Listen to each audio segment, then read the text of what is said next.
दाल चावल, देखो शेर मांस खाता है, क्यों खाता है? क्योंकि उसके पास दाल चावल सब्जी रोटी का ऑप्शन नहीं है। कुत्ता मांस खाता है क्योंकि उसके पास दाल चावल सब्जी रोटी का ऑप्शन नहीं है। जितने भी मांसाहारी जीव जंतु हैं, पशु पक्षी हैं, क्योंकि उनके पास दाल चावल सब्जी रोटी का ऑप्शन है नहीं। जब उनके पास ऑप्शन नहीं है तो फिर वो खाते हैं, लेकिन हमारे पास तो देखो ऑप्शन है ना, फल खाने का, रस पीने का, बढ़िया 56 भोग हमारे यहां होता है। फिर क्यों? प्रॉमिस करो आज से कि नहीं खाओगे, प्रॉमिस। खुश रहो। जी महाराज जी, अभी मेरी माता जी ने फोन किया था, तो उनको पता चला कि मैं आपके पास बैठा हूं, तो माता जी कुछ बोलना चाहती थी कि जो वृद्धाश्रम है, मतलब अपनी जो माताएं जो हैं और जो अपना आश्रम है, उसमें मच्छरदानी बांटना चाह रहे थे मेरे माता जी। अच्छा, तो कितना क्या रिक्वायरमेंट है? बोलने से मम्मी जी उधर से पार्सल करवा देगी बोल रही थी। मच्छरदानी? जी मच्छरदानी, क्योंकि वो पहले आ चुके हैं वृंदावन, मच्छर यहाँ बहुत है और वृद्ध माताओं को और इधर बच्चों को आश्रम में दिक्कत होती होगी, उसीलिए मच्छरदानी के लिए बोल रहे थे। गौरी गोपाल में हमारी माताओं के कमरे में मच्छर नहीं है, तो यहाँ साधुओं को फिर बांट सकते हैं क्या महाराज जी? देखो ऐसा है कि वो चीज बांटो जिसका उपयोग हो। जी महाराज जी, है ना? तो मच्छरदानी की जगह कुछ और जो आवश्यक की चीजें हैं ना, वो दे सकते हैं आप उसी खर्चे में। जी मैं ऑफिस में पता करके बोल सकता हूँ। आप मच्छरदानी की जगह माताओं के लिए बेड शीट दे सकते हैं, चादर। जी है ना, चादर दे, क्योंकि मच्छरदानी आश्रम में कमरे में माताओं के मच्छर नहीं है। जी महाराज, अधिकाधिक हम लोग पूरा उसका ध्यान रखते हैं। हाँ, तो माताओं के कमरे में कूलर भी है, पंखा भी है, तो हवा होने के कारण और बाकी चीजें रहती हैं मच्छर से बचाव की, तो वो नहीं होता। तो बेडशीट दे सकते हैं? बेडशीट, कंबल? हाँ, कंबल, बेडशीट, तकिया, और नए आश्रम के लिए पंखे, कूलर, जो आपकी श्रद्धा है। जी वो मेरे माताजी और पिताजी देना चाहते हैं, तो उनके हिसाब से। जी जी महाराज जी, धन्यवाद। राधे राधे गुरुजी। जी गुरुजी, मैं आपके साथ फोटो खिंचवाना चाहती हूँ।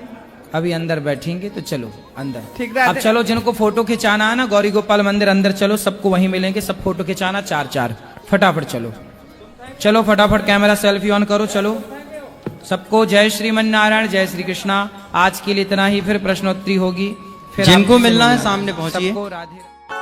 तो द्वारिकाधीश द्वारिका में भोजन कर रहे थे। रुक्मणी माँ ने कहा, प्रभु जरा कुछ खाओ। भगवान ने कहा, आज भूख नहीं है। भगवान ने कहा, भूख नहीं है। रुक्मणी माँ ने कहा, क्या हुआ? भगवान ने कहा, आज मेरी बहन पर बहुत बड़ा संकट आया है। तो रुक्मणी माँ ने कहा, तो जाओ बचाओ, जब संकट है तो। भगवान बोले, मैं कैसे जाऊं? मेरी बहन ने अभी तक पुकारा ही नहीं, मुझे बुलाया ही नहीं। द्रौपदी सबको तो बुला रही, अर्जुन आओ, भीम आओ, नकुल आओ, गुरु द्रोणाचार्य आओ, सबको बुलाया, पर भगवान को नहीं बुलाया। भगवान बोले, कब बुलाए बहन, कब मैं जाऊं? अच्छा बताओ, द्रौपदी के बुलाने में देर थी या कृष्ण के आने में देर थी? बोलो मैया, ओ मैया, देर किसने लगाई?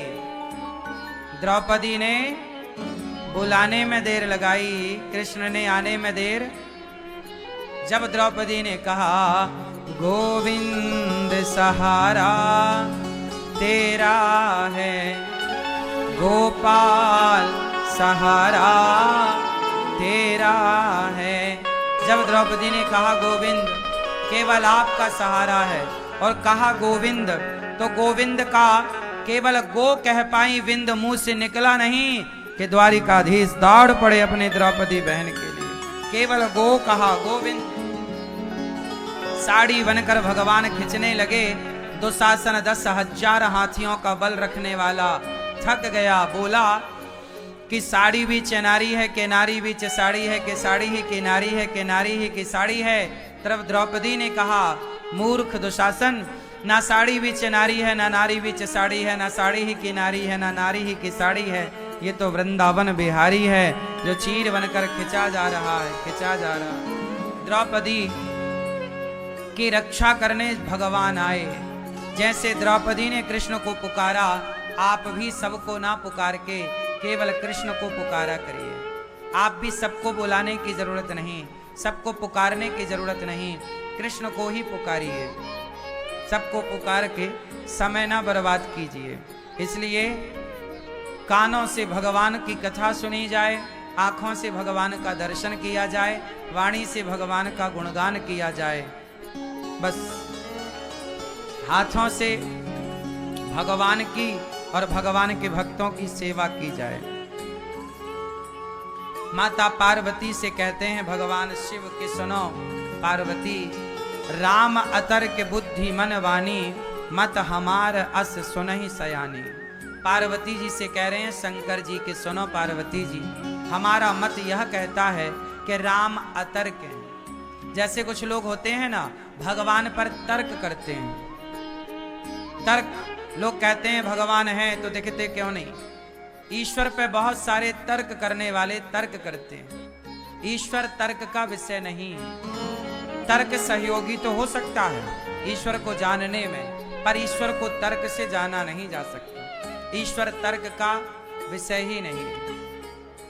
अच्छा एक बात बताओ, क्या भगवान संदेह का विषय है या श्रद्धा का विषय है? बताओ, सब लोग बताओ, भगवान संदेह का विषय है या श्रद्धा का? जोर से। मैया किसका विषय है? किसका विषय है? भगवान को श्रद्धा से जाना जा सकता है, संदेह से नहीं। समाज में बड़े संदेह हैं कि भगवान हैं तो दिखते क्यों नहीं। अच्छा एक बात बताओ, भगवान हैं तो दिखाई क्यों नहीं पड़ते? सवाल आपसे, बताओ भगवान हैं तो दिखते क्यों नहीं? चलो टोपी वाले भैया बताओ, आप बताओ। हाँ हाँ, आप वजनदार हो, थोड़ा वजनदार बातें करो। बताओ भगवान हैं तो दिखते क्यों नहीं? दिखते हैं कि नहीं? आपने भगवान को देखा कभी? टोपी वाले भैया, आपने देखा भगवान को? आप बगल वाले, नहीं देखा आपने भगवान को? आपने भगवान को देखा? आपने देखा? आपने नहीं, आपने भगवान को नहीं देखा। आप क्यों? आपने भगवान को देखा है? अरे तुम इसे ही पूछ रहे हैं, टुकुर टुकुर देख रहे हो। देखा भगवान को? आपने भगवान को देखा? नहीं। ये मैया चेयर पर बैठी है पीछे, आपने भगवान को देखा मेरी माँ? बताओ हाँ या ना, आपने भगवान को देखा है? अच्छा, आप में से कितने लोगों ने भगवान को नहीं देखा वो हाथ उठाएं। जिसने नहीं देखा वो हाथ उठाएंगे। किसने नहीं देखा भगवान को? बहुत लोग कह रहे हैं नहीं देखा। अच्छा ये बताओ, आप लोग कभी मंदिर गए कि नहीं गए? तो किसे देखने गए थे मंदिर? बोलो। आप बता रहे थे हमने भगवान को नहीं देखा, तो बताओ भगवान के मंदिर गए थे तो किसे देखने गए थे? पड़ोसन को? हाँ हाँ। किसे देखा? भगवान के मंदिर गए थे, किसे देखने गए थे? भगवान को। तो आप तो कह रहे हैं कि हमने भगवान को नहीं देखा, तो फिर मंदिर काहे के लिए गए थे? क्यों बहन? आपने बोला ना भगवान को नहीं देखा, मंदिर गई कभी कि नहीं? तो किसे देखने गई थी? हाँ बोलो, बताओ मंदिर किसे देखने गई थी आप? भगवान को? आप लोग ना भगवान को देख चुके हैं, और एक बार नहीं, आप लोगों ने बार बार भगवान को देखा है। रोज देखते हो भगवान को, लेकिन आपकी बुद्धि में पत्थर बैठा है। आपकी बुद्धि मानने को तैयार नहीं है। आप कहते हो कि ये तो पत्थर की मूर्ति है। महाराज जी मंदिर में तो पत्थर की मूर्ति है। भाई मंदिर में पत्थर की मूर्ति उनके लिए है जो, देखो गंगा गंगा नदी है, उनके लिए जो श्रद्धा नहीं रखते, पर जो गंगा में श्रद्धा रखते हैं उनके लिए गंगा नदी नहीं, गंगा माता है। मानो तो मैं गंगा माँ हूं, ना मानो तो बहता पानी। मानो तो गंगा माँ है, ना मानो तो बहता पानी है। मानो तो भगवान मंदिर में भगवान है, कण कण में भगवान है। मानो तो कण कण में ईश्वर है, ना मानो तो कहीं नहीं है। मानो तो माता पिता भगवान है, ना मानो तो माता पिता कौन है। सब मानने पर निर्भर करता है। कोई बेटा अपने माँ बाप को भगवान मानता है, तो कोई बेटा अपने माँ बाप को दुश्मन मानता है। हाँ या ना? कोई माँ बाप की आरती उतारता है, तो कोई बेटा माँ बाप को लाठियों से मारता है। बात सही है? ये तो आपके मानने पर निर्भर करता है कि आप अपने माँ बाप की श्रद्धा से आरती उतारेंगे या लाठियों से मारेंगे। उसी तरह ये तो आपके भाव पर निर्भर करता है कि आप मंदिर में बैठी मूर्ति को पत्थर मानेंगे या भगवान मानेंगे। यदि भगवान मानेंगे तो वो भगवान बन के फल देगी, पत्थर मानेंगे तो वो पत्थर है। प्रहलाद जी ने मान लिया कि ये भगवान है, तो खंबा तोड़ के भगवान आ गए। मान लेने से काम बन जाता है। अच्छा बताओ, माना कि 10 लड्डू हैं, माना कि 10 लड्डू हैं, और इन 10 लड्डुओं में 2 लड्डू आपने खाए, बताओ कितने बचे? मैया, माना कि 10 लड्डू हैं और उस 10 लड्डुओं में 2 आपने खाए, बताओ कितने बचे? बताओ 8। अब बताओ सवाल हल हो गया कि नहीं? उत्तर दो। क्या आपने लड्डू खाए? ना तो आपने लड्डू खाए, ना तो यहां कोई लड्डू है, लेकिन सवाल हल हो गया कि नहीं? जब मान लेने से सवाल हल हो गया गणित का। तो जब मान लोगे तो मान लेने से यदि गणित के सवाल हल हो गए तो मान लेने से भगवान भी प्रकट होकर के हमारे हृदय में विराजमान हो जाएंगे। मान लेने से बड़े बड़े सवाल हल हो जाते हैं। तो मान लेने से मीराबाई ने मान लिया कि मेरे तो गिरधर गोपाल, तो उसकी इस मानसिकता से, उसके इस मान लेने से क्या अपराध हुआ? घाटा क्या हुआ? बुरा क्या हुआ?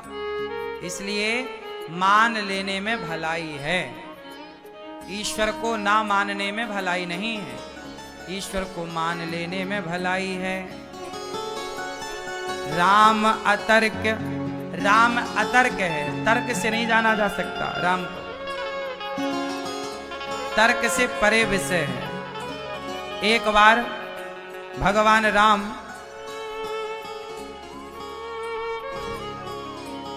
जन्म के हेतु अनेका, राम जी का अवतार क्यों हुआ?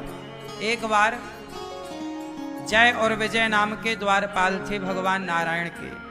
सनकादि वहां आए तो भगवान से मिलने के लिए रोक दिया जय विजय ने।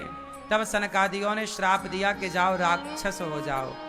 तो श्राप के कारण जय विजय राक्षस बने, जिसके कारण भगवान को जय विजय पर कृपा करने के लिए वही रावण कुंभकर्ण बने और भगवान को आना पड़ा। एक बार कश्यप अदिति मां तपस्या किए जिनके यहाँ भगवान को आना पड़ा। एक बार नारद जी ने भगवान को श्राप दिया और नारद जी के श्राप के कारण भगवान को धरती पे राम बनकर आकर लीला करनी पड़ी। नारद श्राप दीन एक बारा, कल्प एक ते ही लगी अवतारा। पार्वती माँ ने कहा कारण कवन श्राप मुनि दीन्हा, का अपराध रमापति कीन्हा। क्यों? नारद जी ने श्राप दिया एक बार कि आपको आना पड़ेगा। पार्वती माँ ने कहा कि हमारे गुरुजी ने श्राप क्यों दिया? कोई अपराध तो रमापति ने मतलब भगवान नारायण ने किया होगा। तो माता पार्वती को कथा विस्तार से सुना रहे हैं। अब कथा विस्तार से सुनने के लिए आप लोग बिल्कुल सजग और सावधान हो जाओ, बहुत सावधानी से सुनो। बोले बेहसी महेश तब ज्ञानी मूढ़ न कोई, जेहि जस रघुपति करहि जब सो तस तेहि क्षण होय। जेहि जस रघुपति करहि ज्ञानी मूढ़ न कोय। बोले बेहसी महेश तब ज्ञानी मूढ़ न कोय। ज्ञानी कोई नहीं होता और मूर्ख कोई नहीं होता। जैसे भगवान जो जब जैसे बनाना चाहें वो तब वैसे बन जाता है। ना तो कोई ज्ञानी ना तो कोई मूर्ख। एक बार की बात सुनो। एक बार नारद जी भ्रमण करते करते करते हिमालय के तट पर एक सुंदर उपवन था, सुंदर वन। वहां बड़ी शांति। नारद जी वहां जाकर बैठे और ध्यान करने लग गए। भगवान के चिंतन में नारद जी ऐसे डूबे कि कई दिन बीत गए। नारद जी गहरी समाधि में चले गए। जब नारद जी भगवान की तपस्या करने लग गए तो नारद जी की तपस्या को देख देवराज इंद्र घबराए। देवराज इंद्र को लगा कि कहीं नारद जी तपस्या करके हमारा इंद्र लोक ना ले लें। सुख हाड़ ले भाग सठ स्वान निरख मृगराज, छीन ले ये जन जान जड़ तिम सुर पतहि न लाज। अच्छा एक बात बताओ, कुत्ता हड्डी चबाता है। कुत्ता को हड्डी मिल जाए ना तो वो उसे बार बार चबाता रहता है। और शेर आ जाए तो कुत्ता वो हड्डी लेकर के भाग जाता है। कुत्ते को लगता कहीं ये शेर मेरी ये हड्डी छीन ना ले। उसी तरह आज गोस्वामी तुलसीदास जी कह रहे हैं कि इंद्र उस कुत्ते की तरह नारद जी पर शक कर रहा है कि कहीं नारद जी हमारा इंद्र लोक ना ले लें तपस्या के बल पर। तब इंद्र ने अपने देवताओं के स्वर्ग की अप्सराओं को, इंद्र ने अप्सराओं को भेजा कि जाओ, कामदेव को भेजा, जाओ जरा नारद जी की तपस्या भंग करके आओ। अब नारद जी की तपस्या भंग करने के लिए स्वर्ग की अप्सराएं और कामदेव आए। कामदेव ने बड़ा प्रयास किया, सारे बाण चलाए, पर कामदेव के सारे प्रयास करने पर भी नारद जी की तपस्या डिगी नहीं। नारद जी की तपस्या इस तरह थी कि कामदेव ने पूरा प्रयास कर लिया पर नारद जी की तपस्या को वो डिगा ना पाए, नारद जी को वह परेशान ना कर पाए। याद रखिएगा भक्तों,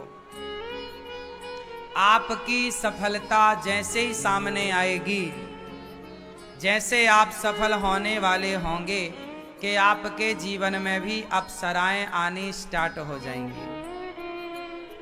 तो आपको भी इन अप्सराओं से बचना है। यदि नहीं बचे तो नाश हो जाएगा, और बच गए तो जय जयकार होगी। इसलिए आपको भी अप्सराओं से बचना है। नारद जी के सामने कामदेव आए। कामदेव ने खूब प्रयास किया पर नारद जी की तपस्या वो कामदेव भंग ना कर पाए। तब कामदेव चरणों में गिर पड़े, नारद जी प्रभु क्षमा कीजिए, क्षमा कीजिए। नारद जी बोले क्या हुआ? कामदेव बोले कि मैंने सारा प्रयास कर लिया पर आपकी तपस्या को मैं भंग ना कर पाया। अब तो नारद जी ने कहा कि तुझे भेजा किसने? बोले इंद्र ने। क्यों भेजा? कि कहीं आप स्वर्ग के राजा ना बन जाएं। तब नारद जी ने कहा जा इंद्र से कह देना कि मुझे स्वर्ग की कोई कामना नहीं, जाओ, तुम कामदेव मुझे पराजित ना कर पाए।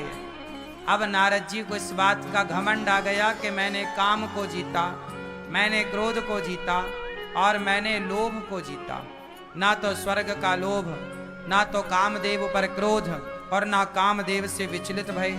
तो नारद जी बोले मैंने तीनों को जीत लिया। अच्छा, काम क्रोध को जीत लेना बहुत अच्छी बात है, लेकिन जीतने का घमंड आ जाए तो बुरी बात है। यदि घमंड आया तो आप इसमें उलझेंगे ही उलझेंगे, कोई आपको बचा नहीं सकता। बात समझ में आई? क्यों भैया चश्मा वाले, समझ में